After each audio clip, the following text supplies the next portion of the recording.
हर हर महादेव। जय श्रीमन नारायण। आज की कहानी है पवित्रा एकादशी सावन महीने की। इसकी कथा, पूजा विधि और इसका महत्व क्या है, आइए जानते हैं इस कहानी के माध्यम से। श्रावण मास के शुक्ल पक्ष की एकादशी को पवित्रा एकादशी के रूप में मनाते हैं। इस वर्ष पवित्रा एकादशी का पर्व 27 अगस्त 2023 को मनाया जाना है। धर्म ग्रंथों के अनुसार इस व्रत की कथा सुनने मात्र से वाजपेयी यज्ञ का फल प्राप्त होता है।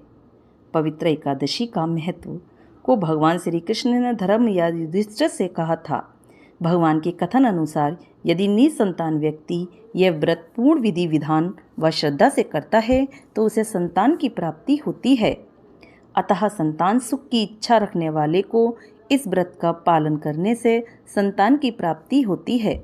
पवित्र एकादशी का श्रवण एवं पठन करने से मनुष्य के समस्त पापों का नाश होता है, वंश वृद्धि होती है तथा समस्त सुख भोग कर परलोक में स्वर्ग को प्राप्त होता है।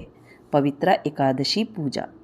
इस दिन भगवान नारायण की पूजा की जाती है। सुबह स्नान आदि से निवृत्त होकर स्वच्छ वस्त्र धारण करने के पश्चात श्रीहरि का ध्यान करना चाहिए। सबसे पहले धूप दीप आदि से भगवान नारायण की अर्चना की जाती है।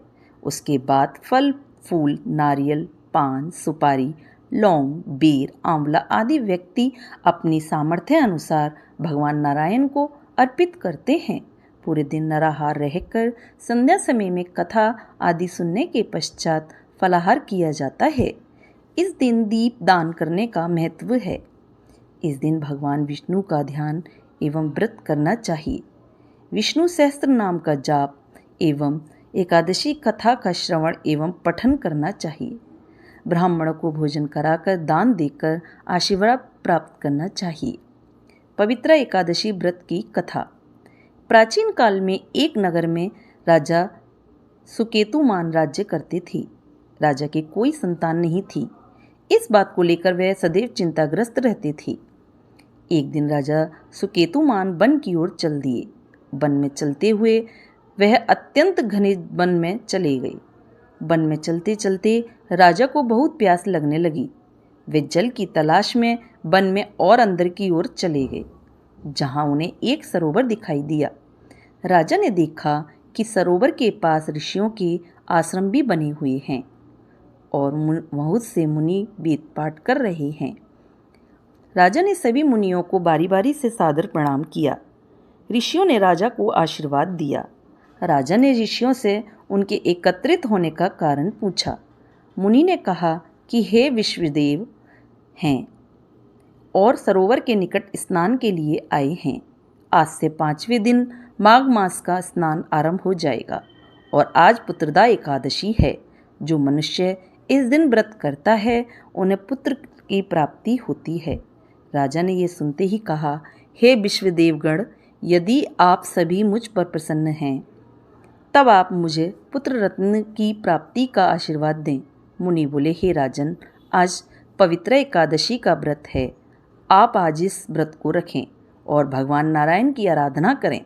राजा ने मुनि के कहे अनुसार विधिवत तरीके से पवित्र एकादशी का व्रत रखा और अनुष्ठान किया। व्रत के शुभ फलों द्वारा राजा को संतान की प्राप्ति हुई। इस व्रत को रखते हैं तो जो व्यक्ति इस व्रत को रखते हैं उन्हें पुत्र रत्न की प्राप्ति होती है। संतान होने में यदि बाधाएं आती हैं तो इस व्रत के रखने से वे दूर हो जाती हैं। जो मनुष्य इस व्रत के माध्यम को सुनता है उसे मोक्ष की प्राप्ति होती है।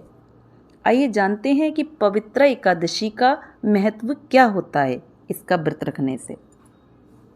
इस व्रत के नाम के अनुसार ही इसका फल है। जिन व्यक्तियों को संतान होने में बाधाएं आती हैं अथवा जो व्यक्ति पुत्र प्राप्ति की कामना करते हैं उनके लिए पवित्र एकादशी का व्रत बहुत ही शुभ फलदायक होता है। इसलिए संतान प्राप्ति के लिए इस व्रत को व्यक्ति विशेष को अवश्य रखना चाहिए, जिससे उसे मनोवांछित फलों की प्राप्ति हो सके। तो दोस्तों, है ना कितनी अच्छी कहानी। तो आइए बोलो श्रीमन नारायण नारायण हरि हरि। दोस्तों, आपको मेरी कहानी अच्छी लगे हैं प्लीज़ लाइक करें, सब्सक्राइब करें, शेयर करें। कहानी देखने के लिए और सुनने के लिए आप लोगों का बहुत बहुत धन्यवाद।